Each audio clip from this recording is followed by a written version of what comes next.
Hello and नमस्कार दोस्तों, मेरा नाम है अनुभव। आप देख रहे हैं बी स्मार्ट और आज की इस वीडियो के अंदर हम आपके लिए लेके आए हैं इंफॉर्मेशन टेक्नोलॉजी कोड 402 की क्विक रिवीजन वीडियो।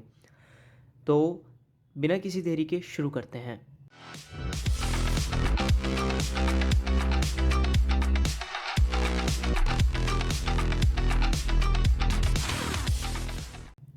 तो दोस्तों, जैसे कि आप जानते हैं कि इन्फॉर्मेशन टेक्नोलॉजी जो कि कोड 402 है क्लास 10th के लिए, उसके अब के बाद टर्म 2 का एग्ज़ाम होने वाला है। और टर्म 2 के एग्ज़ाम के हिसाब से हमने यहाँ पे आपका सिलेबस लिखा है। सबसे पहले हम इस पे जल्दी से सिलेबस देख लेते हैं। तो सिलेबस टोटल 5 नंबर के आएंगे आपके, ये 2 chapters, unit number 4 and unit number 5 part A में से। तो मतलब एक तरीके से पार्ट ए जो है टोटल 5 नंबर्स का है। और उसके बाद पार्ट बी जो है उसके अंदर 2 चैप्टर्स हैं जो कि 10-10 नंबर के हैं। कि मतलब 10 नंबर के आपके डेटाबेस मैनेजमेंट सिस्टम से आएगा और 10 नंबर का वेब एप्लीकेशन एंड सिक्योरिटी से आएगा। तो आपकी टोटल वेटेज हो जाती है 25 नंबर की। तो सबसे पहले हमारा जो टारगेट रहेगा वो ये रहेगा कि कम से कम समय में ज़्यादा से ज़्यादा नंबर लेके आने का। तो इसीलिए हम सबसे पहले स्टार्ट करेंगे वेब एप्लीकेशन एंड सिक्योरिटी, जिसकी वजह से आप कम से कम 10 नंबर की एश्योरेंस ले सकें और आपके 10 नंबर पूरे आ जाएँ। तो चलिए शुरू करते हैं। तो total web application and security unit number 4 के अंदर टोटल 10 चैप्टर हैं। चैप्टर नंबर 15 से लेकर चैप्टर नंबर 25 तक। और ये जो पार्ट नंबर 1 है इसके अंदर हम डिस्कस करने वाले हैं चैप्टर नंबर 15 से चैप्टर नंबर 19 तक, मतलब कि टोटल 5 चैप्टर्स, जिससे कि वीडियो शॉर्ट बने और जल्दी से जल्दी आपको समझ में आ जाए।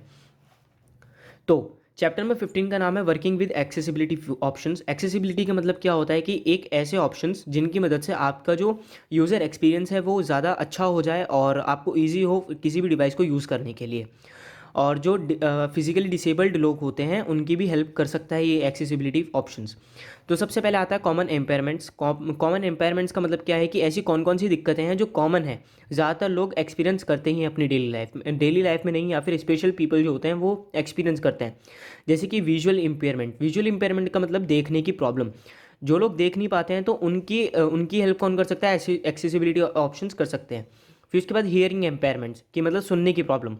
फिजिकल एंड मोटर इम्पेयरमेंट्स, इसका मतलब ये है कि अगर मान लीजिए कि आपका एक्सीडेंट हो गया है, किसी का एक्सीडेंट हो गया जिसकी वजह से हाथ पैर टूट गए और वो फ़ोन को या किसी डिवाइस को यूज़ नहीं कर पा रहा है, लेकिन काम इंपॉर्टेंट है, किसी को कॉल करना है, तो वो कैसे करेगा?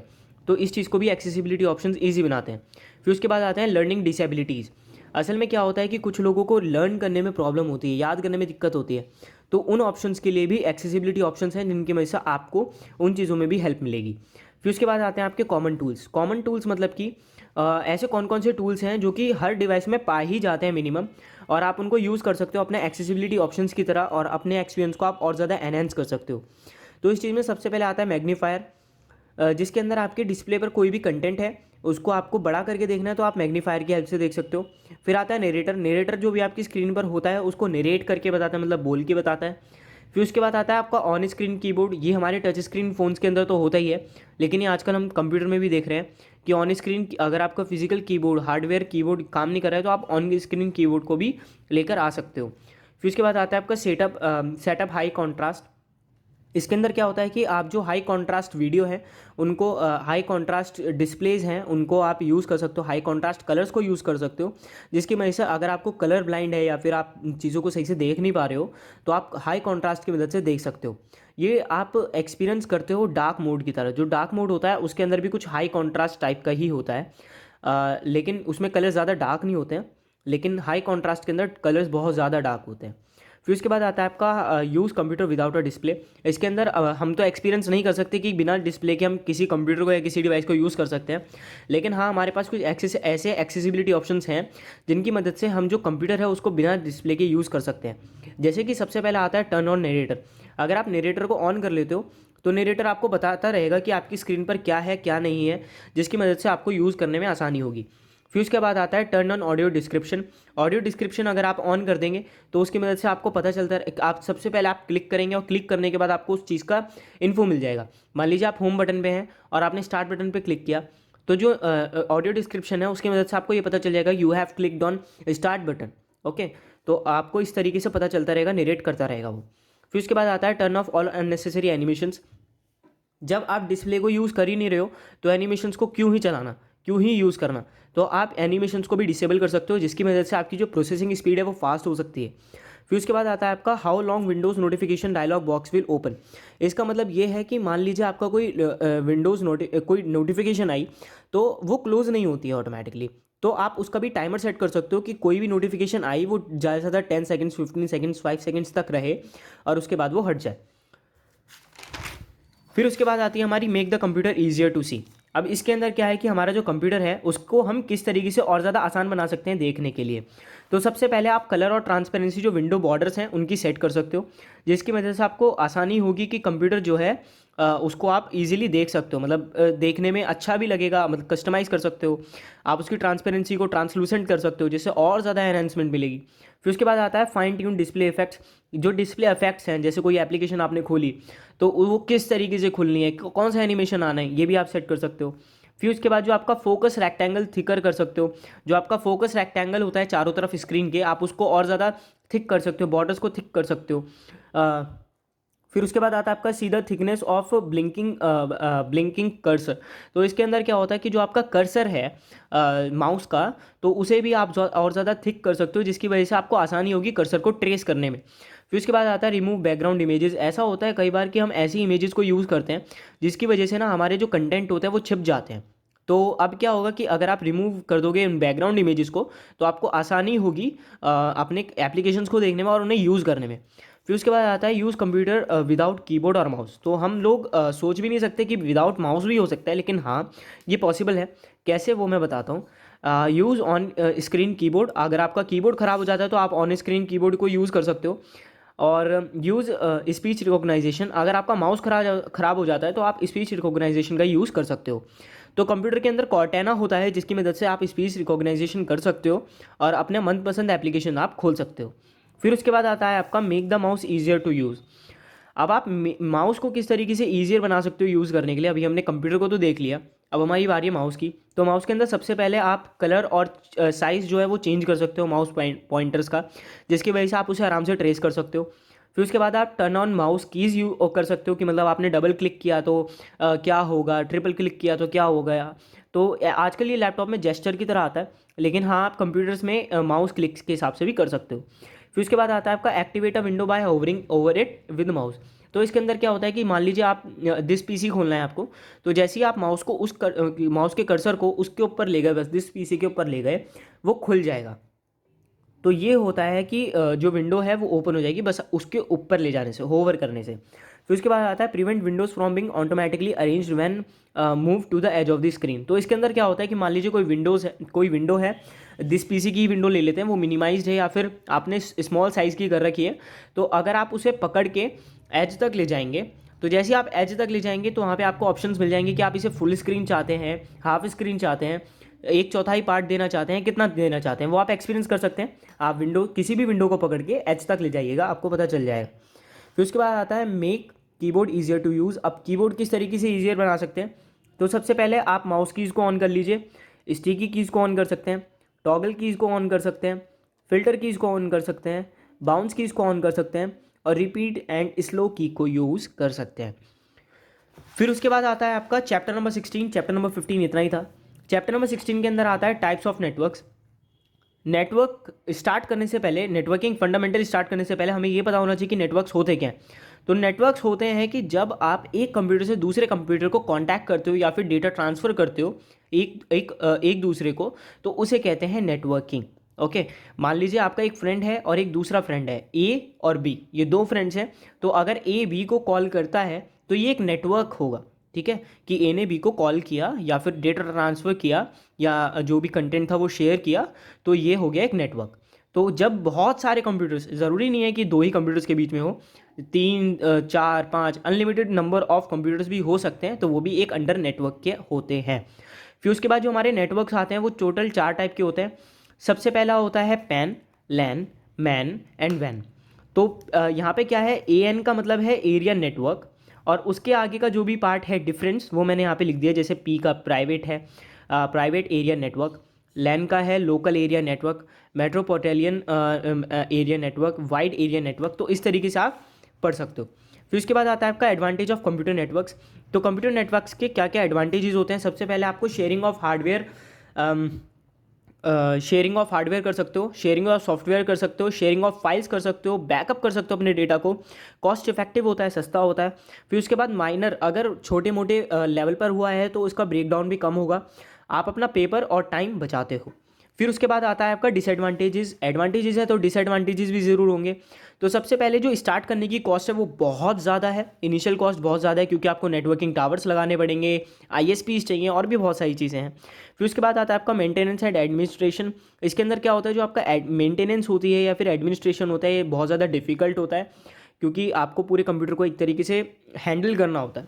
फिर उसके बाद आता है मेजर इफेक्ट ऑफ ब्रेकडाउन्स, कि अगर मान लीजिए हायर लेवल पे ब्रेकडाउन हो गया तो फिर आपको बहुत ज़्यादा इफेक्ट पड़ सकता है आपके बिजनेस को। फिर उसके बाद अगर मान लीजिए एक कंप्यूटर के अंदर वायरस है तो वो दूसरे कंप्यूटर के अंदर भी ट्रांसफ़र हो सकता है, तो इसलिए वायरसेस का भी खतरा है। फिर उसके बाद लास्ट है सिक्योरिटी। तो सिक्योरिटी इश्यूज़ तो आपको पता ही है, होते ही हैं। फिर उसके बाद आता है आपका networking architecture. Networking architecture total दो टाइप का होता है। सबसे पहला होता है peer to peer and then दूसरा होता है client side network. Peer to peer के अंदर क्या होता है कि आपका जो नेटवर्क होता है, अगर मान लीजिए ए ने बी को कांटेक्ट किया तो ये पीयर टू पीयर है। पीयर टू पीयर है मतलब एक कंप्यूटर ने दूसरे कंप्यूटर को कांटेक्ट किया, ओके। या फिर बहुत सारे आप ग्रुप में बैठे हो, आप अपने स्कूल में हो और बहुत ग्रुप बना हुआ है और आप अपनी बातों को शेयर कर रहे हो, तो ये पीयर टू पीयर है। मतलब आपने जो भी बोला वो फेस टू फेस बोला, ओके। एक से दूसरे तक बात पहुंचाई या एक से बहुत सारों तक बात पहुंचाई थ्रू अ नेटवर्क, मतलब ग्रुप में, ओके। लेकिन क्लाइंट साइड नेटवर्क के अंदर क्या होता है, आप यूज़ करते हो इंटरनेट का। मतलब आपको एक बात कहनी थी तो आपने सबसे पहले एक पॉइंट पर आपने सबसे पहले एक बंदे से कही, वो बात गई इंटरनेट पर, इंटरनेट से फिर वो दूसरे बंदे तक गई, ठीक है। मतलब इसके अंदर जो इंटरनेट होता है वो मिडल होता है, तो इसे बोलते हैं क्लाइंट साइड नेटवर्क, ओके। फिर उसके बाद आता है differences between peer and client side network. तो दोस्तों ये बहुत इंपॉर्टेंट है, पेज नंबर 278 पर है, आप इस बुक से पढ़ सकते हो। आप, मैं ये वाली बुक रेफ़र कर रहा हूँ और आप इस बुक से आराम से इसे पढ़ सकते हो। फिर उसके बाद ये वाले डिफरेंस है, ये मैं आपको नोट्स दे दूंगा, डिस्क्रिप्शन बॉक्स से आप डाउनलोड कर सकते हो, तो यहाँ से आप इसके अच्छे से पढ़ लेना, क्योंकि ये डिफरेंसेस इंपॉर्टेंट होते हैं। फिर उसके बाद आता है आपका नेटवर्क कंपोनेंट्स। तो नेटवर्क कंपोनेंट्स के अंदर आपका सबसे पहले स्विच आता है, रिपीटर आता है, हब आता है, राउटर आता है, ब्रिज आता है। ये नेटवर्क कंपोनेंट्स होते हैं जिनकी मदद से आप नेटवर्किंग को अपना ज़्यादा इजी बना सकते हो। दोस्तों अगर आपको अभी तक कोई भी डाउट आया है तो प्लीज़ मुझे कमेंट सेक्शन में बताइए, मैं जल्द से जल्द कोशिश करूँगा कि आपके डाउट्स को आंसर करूँ। फिर उसके बाद आता है हमारे रिक्वायरमेंट्स टू कनेक्ट इंटरनेट। तो रिक्वायरमेंट्स क्या क्या होते हैं कनेक्ट करने के लिए इंटरनेट को? तो सबसे पहले हमारे पास कंप्यूटर होना चाहिए, दूसरा मॉडेम होना चाहिए, तीसरा एक अकाउंट होना चाहिए आईएसपी के साथ। आईएसपी क्या? इंटरनेट सर्विस प्रोवाइडर, जो आपको इंटरनेट सर्विस प्रोवाइड कर रहा है। जैसे कि मान लीजिए एयरटेल है, वो भी एक आईएसपी है, जियो है, रिलायंस जियो, वो भी एक आईएसपी है। उसके अलावा जो वाईफाई प्रोवाइडर्स होते हैं वो भी एक आईएसपी होते हैं, ठीक है। फिर उसके बाद आपको लास्ट चाहिए एक ब्राउज़र। विदाउट ब्राउज़र आप किसी भी इंटरनेट को वो कर ही नहीं सकते। और अगर आप सोचें कि प्ले स्टोर वगैरह है तो वो भी जो है वो एक ब्राउज़र की तरह ही होता है, जिसके अंदर एक वेबसाइट जो होती है वो सेव्ड होती है। फिर उसके बाद आता है आपका टाइप्स ऑफ इंटरनेट कनेक्शंस। तो इसके अंदर क्या होता है, सबसे पहले आपके 8 टाइप के इंटरनेट कनेक्शंस होते हैं। सबसे पहले dial-up, digital subscriber line, DSL, cable internet, satellite connection, 3G 4G 5G, wifi, WiMAX, wifi hotspot. तो दोस्तों इसके अंदर छोटे छोटे डिफरेंस मैं आपको जल्दी से बता देता हूँ। डायलअप कनेक्शन के अंदर आपको एक लैंडलाइन केबल चाहिए होती है, ये भी सिमिलर होता है लेकिन इसके अंदर लैंडलाइन वाला सिस्टम नहीं होता, कॉलिंग वगैरह का सिस्टम नहीं होता है। केबल इंटरनेट आपको पता ही होगा कि जो आपके ऑप्टिकल फाइबर वगैरह से आता है। फिर उसके बाद जो सैटेलाइट कनेक्शंस होते हैं, जैसे कि आपकी टाटा स्काई वगैरह जो छतरी लगती हैं, डिशेज़ लगती हैं, तो ये सैटेलाइट कनेक्शन से होता है कनेक्टेड। फिर उसके बाद आपका 3G 4G 5G जो आपके फ़ोन के अंदर यूज़ किया जाता है सिम कार्ड के थ्रू। वाईफाई आपको पता ही है कि कोएक्सियल केबल या फिर ऑप्टिकल फाइबर के थ्रू आप वाईफाई यूज़ कर सकते हो। वाई मैक्स जो होता है वो वाईफाई से सिमिलर होता है लेकिन इसकी लिमिटेड होता है वाई मैक्स। वाईफाई हॉटस्पॉट जो है आप अपना प्राइवेट एरिया नेटवर्क भी सेट कर सकते हो, जिसकी मदद से आप इसे अपने फ़ोन के अंदर भी कैरी कर सकते हो या फिर कहीं भी इनेबल कर सकते हो। फिर उसके बाद आता है आपका ये चैप्टर नंबर 16 यहाँ पे ओवर होता है। फिर उसके बाद आता है आपका चैप्टर नंबर 17। तो ये जो चैप्टर नंबर 17 है इसके अंदर सबसे पहले आपको पता होना चाहिए इंस्टेंट मैसेजिंग होती क्या है।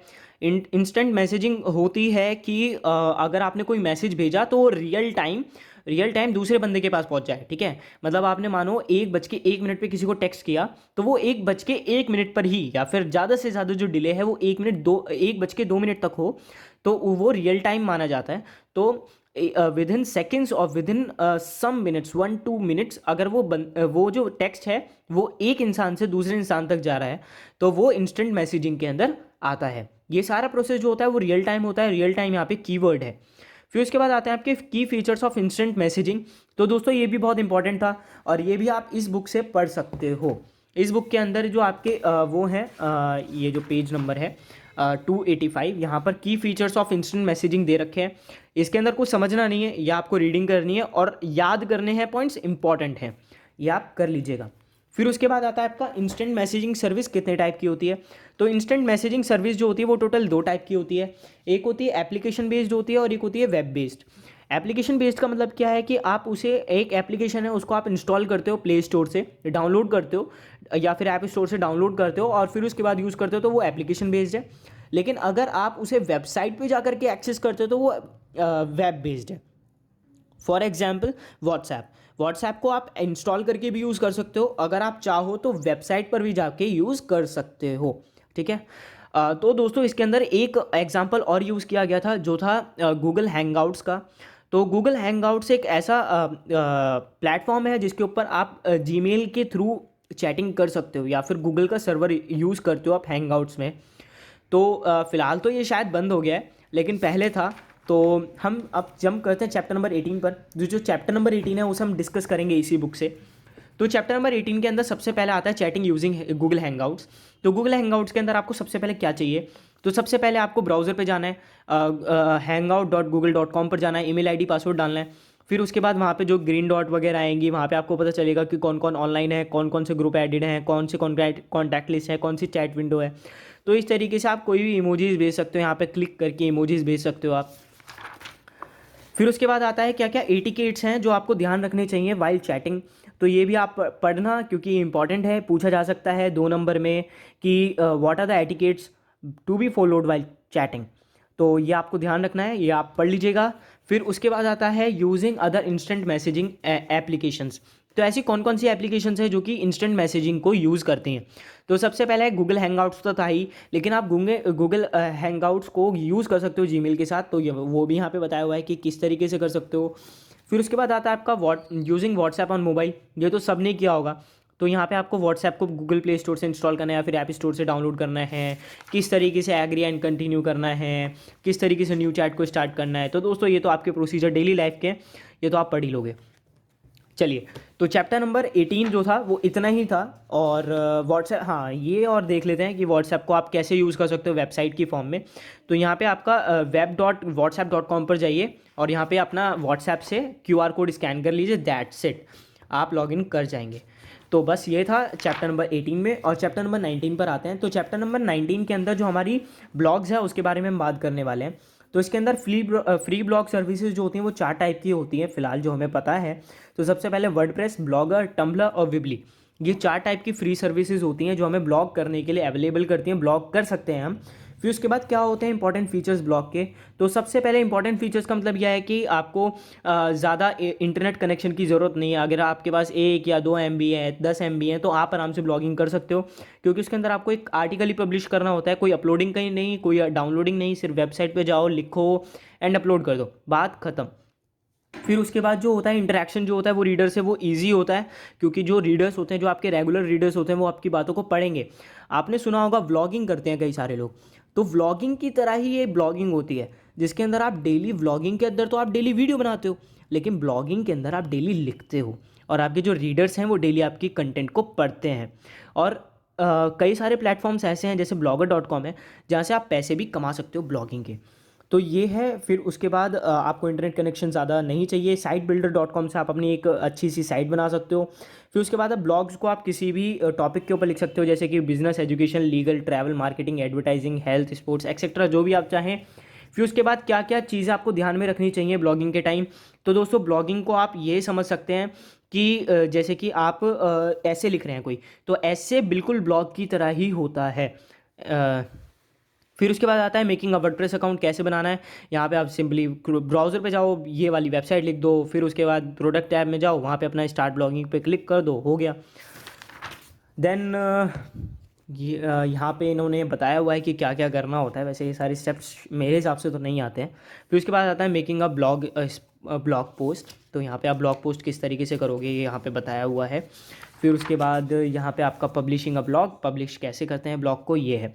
तो दोस्तों ये था हमारा चैप्टर नंबर 15 से लेकर के चैप्टर नंबर 19 तक का क्विक रिवीजन वीडियो। और दोस्तों पार्ट 2 अगर आप चाहते हो तो पार्ट 2 के लिए सिर्फ एक छोटी सी कंडीशन है, वो ये है कि आप 700 सब्सक्राइबर्स करा दो और इस वीडियो पे 100 लाइक्स करा दो। That's it. बहुत छोटा टारगेट है, प्लीज़ जल्दी करना और चैनल को सब्सक्राइब कर देना। Be smart and like the video, share it to friends and अगर आपने टारगेट जल्दी से कंप्लीट कर दिया तो हम जल्दी पार्ट 2 पे मिलते हैं।